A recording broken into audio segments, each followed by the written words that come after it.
6 mois après les premières photos dans Autolive, Renault nous présente enfin officiellement sa nouvelle Laguna. Comme prévu, elle existera donc bien en berline, 2 volumes et en break. Pour son design, Renault a voulu que la Laguna soit facilement reconnaissable au premier coup d'œil. Cette ligne, on aime ou on n'aime pas, mais il faut bien l'avouer, elle est originale. Cependant, ce n'est pas sur son aspect que la voiture est la plus innovante, c'est sur l'équipement. Jugez plutôt, plus besoin de clés pour entrer dans la voiture, démarreur par bouton poussoir, surveillance de la pression des pneus, radar de recul, climatisation séparée droite-gauche, le tout de série sur toutes les versions. Un vrai festival. Certains auront même droit à la navigation GPS, tenant compte du trafic, affiché sur un écran 16/9 et un lecteur DVD avec afficheur logé dans les appuis-têtes. À la pointe de la technologie tout ça. Pour lutter contre les 406 et autres Citroën C5, la Laguna aura donc des arguments de poids, d'autant qu'elle ne devrait pas être beaucoup plus chère que le modèle actuel. Et maintenant, je vous propose d'écouter Bernard Dumondel, le chef de projet Laguna, son papa en quelque sorte. Morceau choisi. Alors il y a eu quelques difficultés quand même au départ, parce que la voiture qu'on avait demandée, elle était impossible à faire. Et même au moment du pré-contrat. Pourquoi impossible? Impossible parce que, compte tenu de ce qu'on avait demandé à mettre à l'intérieur de la voiture en tant qu'équipement, déjà à ce moment-là, et puis en parallèle, et ça c'était notre métier aussi, on sait très bien qu'on ne peut pas, il y a un certain prix de vente qu'il fallait respecter pour être dans le marché, en fonction où on veut se situer dans le marché, on peut être un peu plus élevé ou un peu moins élevé, mais on a un PVC qui était fixé, compte tenu du contenu. PVC pour prix de vente client. Et par rapport au contenu qu'on voulait mettre dedans, eh ben, l'équation ne marchait pas. Pour une raison alors, qui est peut-être trop longue à expliquer, mais on avait prévu ou accepté tout au départ qu'on ait une roue de secours galette sur la voiture. Et on s'est rendu compte que ce n'était pas forcément une bonne idée. Je pense qu'en termes de métier automobile, c'est une bonne idée, mais que les gens ne sont pas prêts à ça. En termes de perception de la clientèle. Perception clientèle, ça passe pas. Alors pour des bonnes raisons aussi, mais ça passe pas. Et donc on a dit non, tant pis, on va revenir à une vraie roue de secours.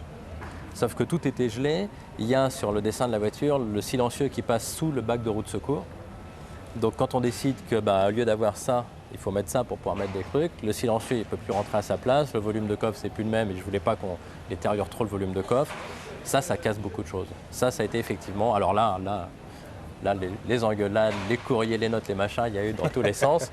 Mais les gens... Finalement, on a quoi? On a une vraie roue de secours. Le projet derrière, il y a 37 groupes fonctions élémentaires. Donc il y a des gens qui sont spécialisés sur que les sièges, que la planche de bord, que les trains, que les réservoirs, que les moteurs, que tout ça. Un certain nombre d'entre eux sont rassemblés, il y a un architecte qui pilote tout ça. Donc, chaque architecte pilote en gros, on va dire 5 GFE.